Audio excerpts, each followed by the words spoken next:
بسم اللہ الرحمن الرحیم۔ السلام علیکم ناظرین، آج کی نشست میں ہم قرآن مجید کی سورہ انعام کا مطالعہ کریں گے، لیکن اس سے پہلے ایک نظر ہم ڈالیں گے، جیسے ہم نے پچھلی نشست میں عرض کیا تھا کہ سورہ مائدہ جو ہے وہ قرآن مجید کے پہلے گروپ کی آخری سورہ ہے، تو سورہ انعام سے مکی مدنی صورتوں کا دوسرا گروپ جو ہے وہ شروع ہوتا ہے۔ اس میں کل 4 صورتیں ہیں، اور مکی صورتوں میں سورہ انعام ہے اور سورہ اعراف ہے، اور اس کے بعد پھر 2 مدنی صورتیں ہیں، سورہ انفال ہے اور سورہ توبہ ہے۔ سورہ انعام میں توحید، معاد اور رسالت، یہ جو بنیادی مسائل ہیں یہ زیر بحث آئے ہیں، اور دراصل یعنی دین ابراہیم جو ہے اسی کی وضاحت کر دی گئی ہے۔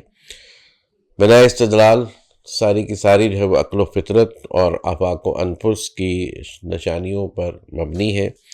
اور ان مسلمات پر کہ جن کو اہل عرب تسلیم بھی کرتے تھے اور جو صحیح بھی تھے۔ سورہ اعراف میں انذار کا پہلو غالب آپ کو نظر آئے گا۔ اس میں قریش پر یہ حقیقت واضح کی گئی ہے کہ کسی قوم کے اندر ایک رسول کی بعثت کے جو ہے معاملات کیسے ہوتے ہیں۔ اس باب میں اللہ تعالیٰ کے قاعدے اور ضابطے کیا ہیں،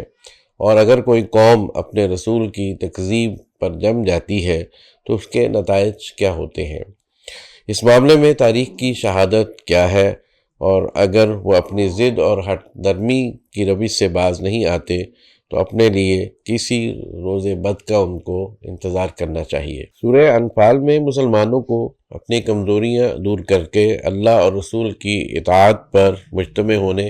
اور کفار قریش سے جہاد پر ابھارا گیا ہے۔ قریش کے متعلق صاف صاف یہ اعلان فرمایا ہے کہ ان کو بیت اللہ پر قابض رہنے کا کوئی حق نہیں ہے۔ اس وراثت ابراہیمی کے حقدار مسلمان ہیں، نہ کہ قریش۔ مسلمانوں کو ہدایت دی گئی ہے کہ تم ان سے مرعوب نہ ہو، ان کے لیے ذلت اور عذاب کا وقت آ چکا ہے۔ اگر یہ اپنی روش سے باز نہ آئے تو منہ کی کھائیں گے، اور دنیا اور آخرت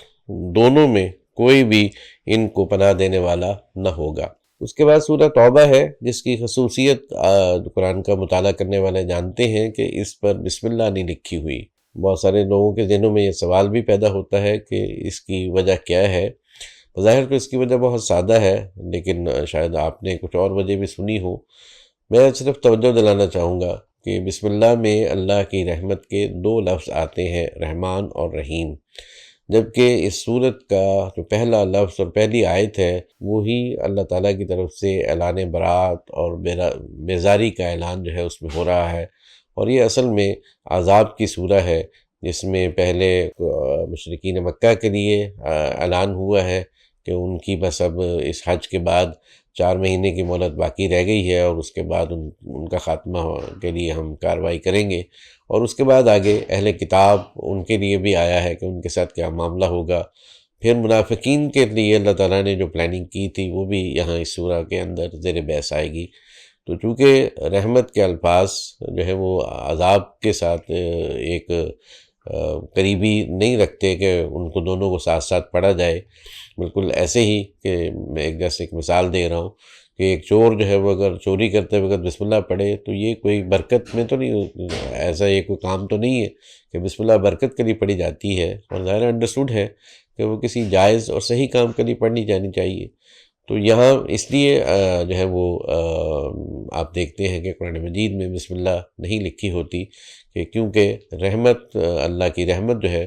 اس کے فوراً بعد عذاب کا ذکر مناسب نہیں ہے۔ اس سورہ میں پھر جیسے ہم نے عرض کیا کہ چونکہ اعلان برات سے شروع ہوتی ہے تو کھلا قریش کو جو الٹیمیٹم دے دیا گیا کہ ان کے لیے اب صرف 2 راہیں کھلی رہ گئی ہیں، اسلام یا تلوار۔ مسلمانوں کو ان سے ہر قسم کے روابط بھی ختم کرنے کی ہدایت کی گئی، اور جو مسلمان رشتہ و قرابت کی وجہ سے ان سے درپردہ تعلق رکھتے تھے ان کی بھی سرزنش جو ہے وہ کی گئی، اور ان کو سامنے بھی واضح طور پر دو شکلیں رکھ دی گئیں کہ یا تو اپنے آپ کو منافقت کی تمام علائشوں سے پاک کر کے سچے اور پکے مسلمان بن جائے، یا پھر اسی انجام سے دوچار ہونے کے لیے تیار ہو جائے جو اللہ اور اس کے رسول کے دشمنوں کا ہونے والا ہے۔ اس روشنی میں جب ہم اس صورت کے اوپر گہری نظر سے مطالعہ کرتے ہیں اور تلاوت کرتے ہیں تو پھر ہمیں معلوم ہوتا ہے کہ ان چاروں صورتوں میں نہایت گہری حکیمانہ ترتیب بھی موجود ہے۔ انعام میں قریش پر اتمام حجت ہے، اعراف میں ان کو انذار کیا گیا ہے، انفال میں مسلمانوں کو جہاد کی تیاری کی ہدایت اور بیت اللہ کی تولیت سے قریش کی معزولی کا فیصلہ ہے،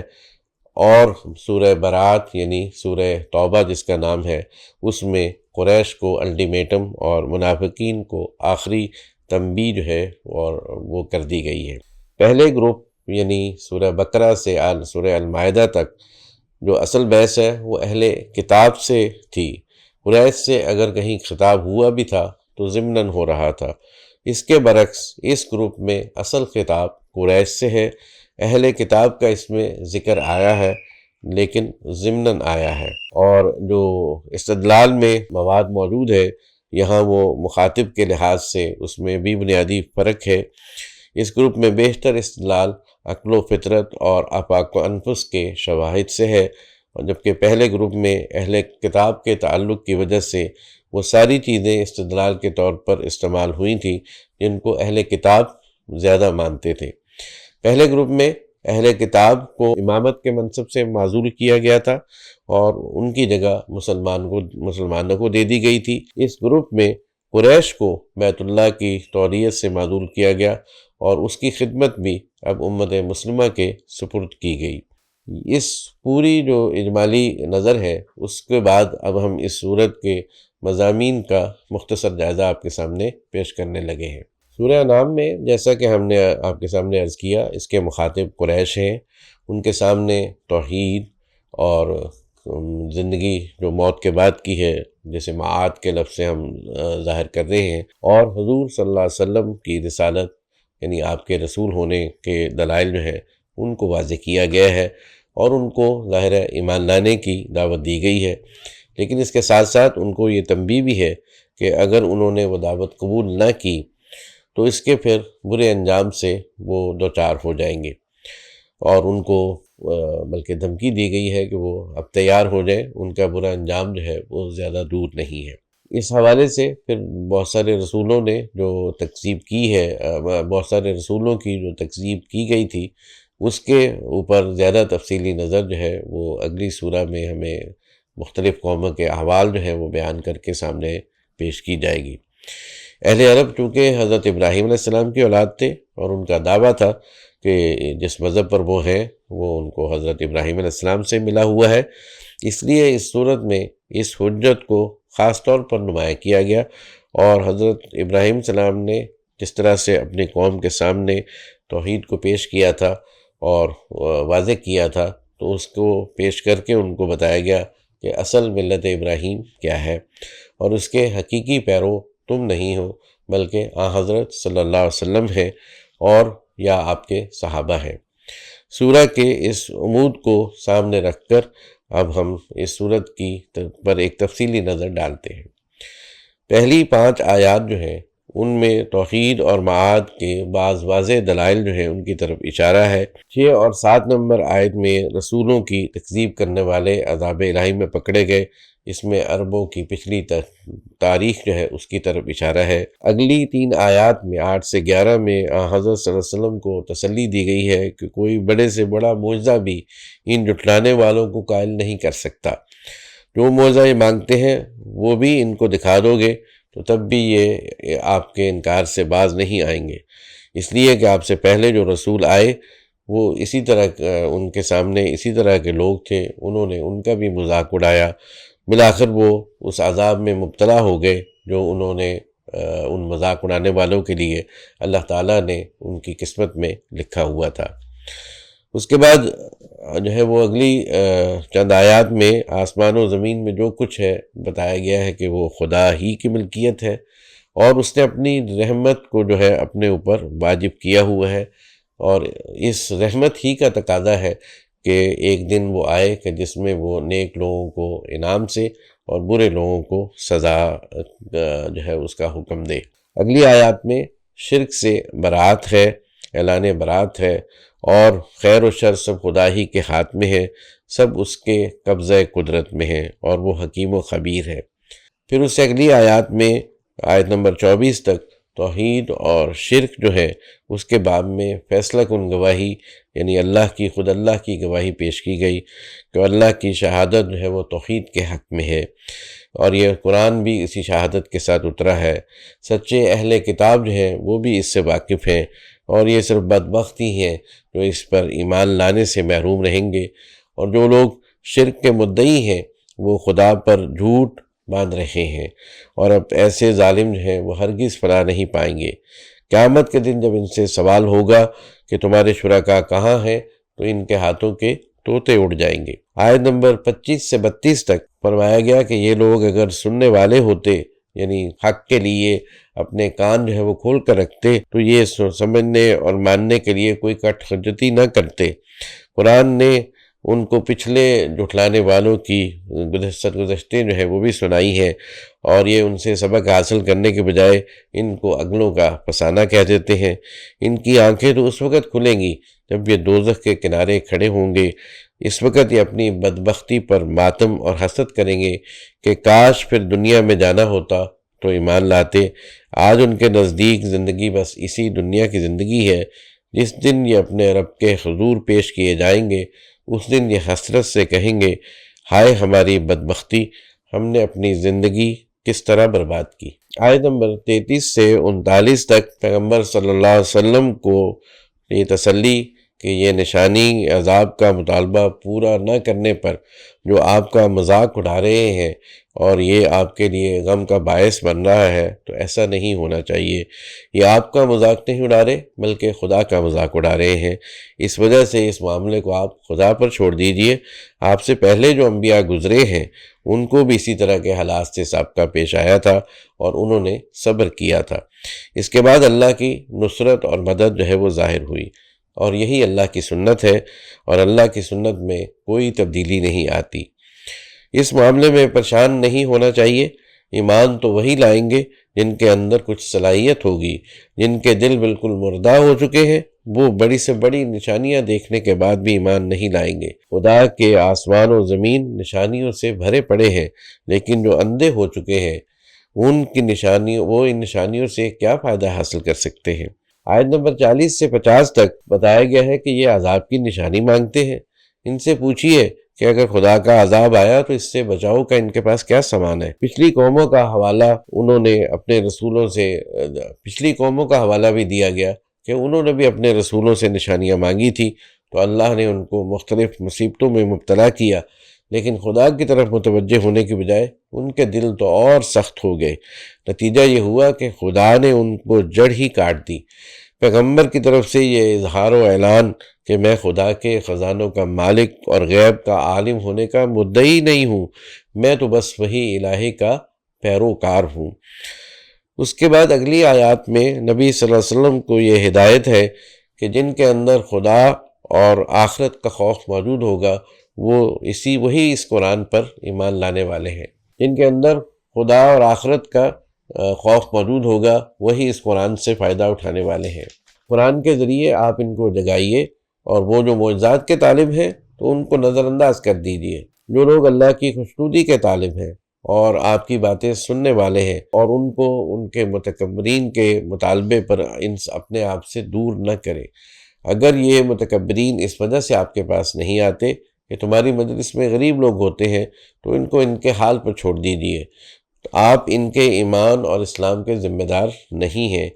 ان کے لیے غریبوں کی غریبی اور ان کو اپنی امیری فتنہ بن گئی ہے۔ آپ ان غریب مسلمانوں کا بہرحال خیر مقدم کیجیے اور ان کو بشارتیں اور خوشخبریاں دیجیے۔ پھر اگلی آیات میں اللہ تعالیٰ کی طرف سے شرک سے اعلان بیزاری کی ہدایت ہے کہ شرک کی کوئی دلیل نہیں ہے۔ پیغمبر صلی اللہ علیہ وسلم ایک واضح شہادت اپنے پاس رکھتے ہیں، اور یہ جھٹلانے والے اس شہادت کو جھٹلا رہے ہیں اور نشانی عذاب کا مطالبہ کرتے ہیں۔ یہ عذاب کا لانا پیغمبر کے اختیار میں نہیں ہے، خدا کے اختیار میں ہے۔ ہر جان خدا کی مٹھی میں ہے، اللہ جب چاہے اور جہاں سے چاہے عذاب بھیج سکتا ہے، ہر بات کا ایک وقت مقرر ہے۔ یہ جھٹلانے والے جو ہیں یہ عنقریب جان لیں گے۔ اس کے بعد 68 اور سے 70 نمبر آیت میں نبی صلی اللہ علیہ وسلم کو یہ ہدایت کی گئی کہ ان جھٹلانے والوں کے اعتراضات اور مخالفت کا جو ان کو بخار چڑھا ہوا ہے، آپ ان سے بحث میں نہ الجھیے، بلکہ ان کنارہ کش ہو جائیے،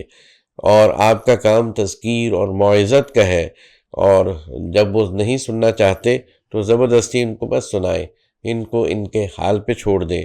اور کیونکہ آپ ان کے ایمان اور اسلام کے ذمہ دار نہیں ہیں۔ اس کے بعد اگلی آیات میں پھر ان سے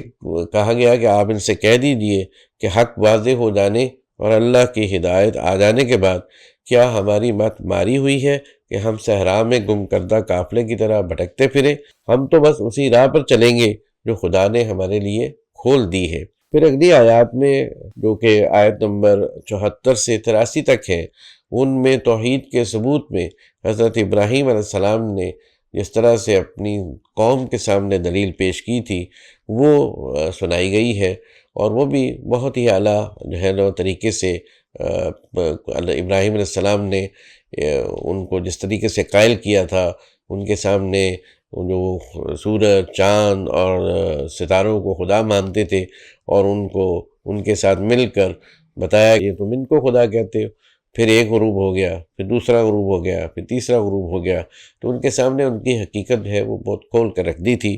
یہاں اس سارے دلائل کو دوبارہ ان کو سنایا گیا ہے۔ پھر اگلی آیات میں بتایا گیا کہ حضرت ابراہیم سے پہلے بھی اور ان کے بعد ان کی اولاد اور نسل میں بھی جو انبیاء اور رسول آئے وہ اسی دین توحید کے حامل تھے، اور ان کی طرف ایک سرسری اشارہ اور اس بات کی تاکید کی کہ اصل ہدایت کی راہ یہی ہے جو ان پیغمبروں نے بتائی ہے، تو اس پر آپ مضبوطی سے استوار ہو جائیں۔ اگر کفار قریش اس کا انکار کرنا چاہتے ہیں تو ان کی پرواہ نہ کریں، اللہ دوسروں کو اس کی تائید اور حمایت میں کھڑا کر دے گا۔ اس کے بعد جو ہے وہ آیت نمبر 91 تا 96 میں یہود کا ایک اعتراض ہے اور اس کا ایک جواب جو ہے وہ نقل کیا گیا ہے، اور اس کے بعد اگلی آیات میں ان بد دماغوں کی تردید ہے جو یہ دعویٰ کرتے تھے کہ اگر وہ چاہیں گے تو وہ بھی اس طرح کا کلام پیش کر سکتے ہیں جس قسم کا کلام محمد صلی اللہ علیہ وسلم قرآن کی شکل میں پیش کر رہے ہیں۔ ان کا خیال تھا کہ یہ حضور کا کلام ہے اور اس کو خدا کے نام سے پیش کرتے ہیں، جبکہ حضور اس کو وحی کی روشنی میں اور اللہ کے حکم سے سنا رہے تھے۔ اس کے بعد آیت نمبر 95 تا 99 میں توحید کے جو آفاقی دلائل ہیں ان کو پیش کیا گیا ہے۔ آیت نمبر 100 سے آگے شرک کی تردید ہے اور یہ تنبیہ ہے کہ ہدایت تمہارے پاس آ چکی ہے، تو اب جو گمراہی اختیار کرے گا تو اس کی ذمہ داری خود اسی پر ہوگی۔ آیت نمبر 106 سے پیغمبر علیہ السلام کو وہی جو ہے اس کو مضبوطی سے تھامنے کا حکم ہوا، اور اس کے بعد مشرکین سے ان کو دور رہنے کی ہدایت کی گئی، اور مسلمانوں کو بھی یہ ہدایت کی گئی کہ وہ خواہ مخواہ جو ہے وہ یہود کے جو بت ہیں اور ان کے معبود ہیں ان کو برا بھلا نہ کہیں، اس لیے کہ وہ کہیں مشتعل ہو کر جواب میں خدا کو برا بھلا نہ کہنے لگ جائیں۔ اس کے بعد اگلی آیات میں کفار کی اس قسم کی تردید کی گئی کہ اگر ان کی طلب کے مطابق ان کو معجزہ دکھا دیا گیا تو وہ ضرور ایمان لے آئیں گے۔ فرمایا کہ اگر دنیا جہاں کے معجزے بھی ان کو دکھا دیے جائیں تو تب بھی یہ ایمان لانے والوں میں سے نہیں ہے، اور یہ ہرگز ایمان نہیں لائیں گے۔ اس کے بعد آیت 112 سے آگے جو ہے وہ اللہ کی اس سنت کا بیان ہوا ہے جب نبی کی دعوت بلند ہوتی ہے تو شیاطین جن و انس کو ہے ان کو بھی یہ مہلت دی جاتی ہے کہ وہ اپنے باطل پر لوگوں کو جمع کر لیں، اور تاکہ لوگ پھر چوز کر لیں کہ انہوں نے کون سی راہ اختیار کرنی ہے۔ اگر وہ ان کی راہ اختیار کریں گے تو پھر اور بات ہے، اور اگر پیغمبر کی راہ اختیار کریں گے تو ظاہر ہے ان کے لیے ہدایت کا راستہ کھلے گا۔ فرمایا گیا تم ان الجھنے والوں کو بتا دو کہ میرے پاس خدا کی کتاب آ چکی ہے، تو میں اس کو چھوڑ کر کسی دوسری چیز کی پیروی کرنے والا ہرگز نہیں ہوں۔ آیت نمبر 118 سے آگے مسلمانوں کو یہ ہدایت دی گئی کہ یہ آپ لوگوں کو برگلانے والے ہیں، ان کی باتوں سے آپ ہوشیار رہیں، انہوں نے اپنے مشرکانہ عقائد کے تحت جو چیزیں حرام کر رکھی ہیں ان کے باب میں آپ ان کی بدعات کی پرواہ نہ کریں، بلکہ وہ چیزیں کھائیں جن کی حرمت کی کوئی دلیل ملت ابراہیم میں موجود نہیں ہے، نہ قرآن نے ان کو حرام ہونے کی خبر دی ہے۔ اب خدا نے تمہیں تاریکی سے روشنی میں لا کھڑا کیا ہے، تو تم ان لوگوں کی بدعات اور ان کی جو فضول بحثیں ہیں ان کی پرواہ نہ کرو، اور جو کفر و شرک کے اندھیرے میں ٹھوکریں کھا رہے ہیں ان کو ان کے حال میں رہنے دو۔ اس کے بعد آیت نمبر 124 سے آگے ان مغروروں کی بھی تردید کی گئی کہ جو قرآن پر ایمان لانے کی یہ شرط ٹھہراتے تھے کہ جب تک ان پر بھی اسی طرح وحی نہ آئے گی جس طرح پیغمبر پر آتی ہے تو اس وقت تک وہ اس پر ایمان نہ لائیں گے۔ فرمائے کہ نبوت کا مرتبہ بہت بلند ہے اور نبوت کا سزاوار ہر شخص نہیں ہو سکتا، اللہ ہی جانتا ہے کہ اس کا اہل کون ہے اور کون نہیں ہے۔ جو لوگ اس طرح میں مبتلا ہو کر دنیا اور آخرت دونوں کی سرفرازیاں کا ادارہ اپنے آپ کو سمجھتے ہیں وہ اپنے اس غرور کی ضرور سزا پائیں گے۔ اس کے مقابلے میں جو ایمان لانے والے ہیں اور جو نہ لانے والے ہیں، اس کے بعد ایمان جہاں تک لانے کا معاملہ ہے وہ اللہ کی توفیق پر منحصر ہے، اور اللہ کی توفیق جو ہے اس کے خاص قانون کے مطابق، اس کی خاص سنت کے مطابق ملتی ہے۔ آیت نمبر 128 سے آگے آخرت میں جنوں اور انسانوں کے گمراہ لوگ جو ہیں وہ بتایا گیا کہ وہ اعتراف کریں گے کہ وہ اتمام حجت کے باوجود محض اپنی شامت اعمال کی وجہ سے اس انجام کو پہنچے۔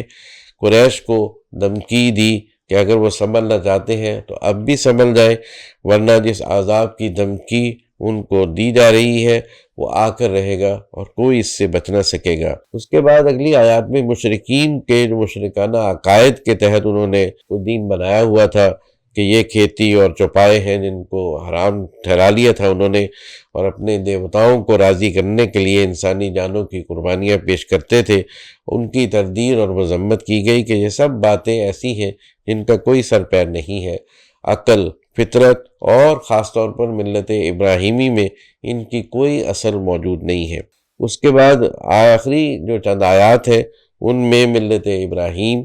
اور ملت موسیٰ علیہ السلام، اس میں جو چیزیں حرام ٹھہرائی گئی تھیں ان کی طرف ایک اشارہ کیا گیا ہے، اور مشرکین کے اس عذر کی تردید کی گئی ہے کہ وہ جس راستے پر ہیں خدا ہی کے چلانے سے اس پر ہیں، اگر اللہ کو یہ راستہ پسند نہیں ہے تو وہ ان کو صحیح راستے پر کیوں نہیں چلا دیتا۔ اور اس کے بعد پھر اس سورہ کی جو آخری آیات ہے، آخری 10 آیات، اس کے ذریعے سے قرآن نے جو اتمام حجت کیا ہے اس کا بیان ہے۔ اور اس کے بعد فرمایا کہ اب بھی اگر یہ لوگ کسی نشانی کے آنے کے منتظر ہیں تو پھر یہ انتظار ہی کرتے رہ جائیں گے۔ اس قسم کی نشانی دکھانا پیغمبر کے اختیار میں نہیں ہے۔ پیغمبر کی طرف سے یہ اعلان کر دیا گیا کہ خدا نے مجھے ملت ابراہیم کی ہدایت بخشی ہے اور میں اس پر چل کھڑا ہوا ہوں۔ اب جس کا جی چاہے اس صراط مستقیم پر آئے اور جس کا جی چاہے بھٹکتا پھرے۔ اللہ تعالیٰ کے ہاں ہر شخص اپنے اعمال کا ذمہ دار ہے۔ یہ جو اس سورہ کے آخری میں الفاظ آئے ہیں یہ بھی بڑے مارکۃ الآراء الفاظ ہیں، اور ان کی گہرائی میں اترا جائے تو بہت ہی ان کے اندر ایمان کی خلابت جو ہے وہ پائی جاتی ہے۔ اللہ تعالیٰ سے دعا ہے کہ وہ ہمیں بھی سیدھے راستے پر چلنے کی توفیق عطا فرمائے۔ بہت شکریہ۔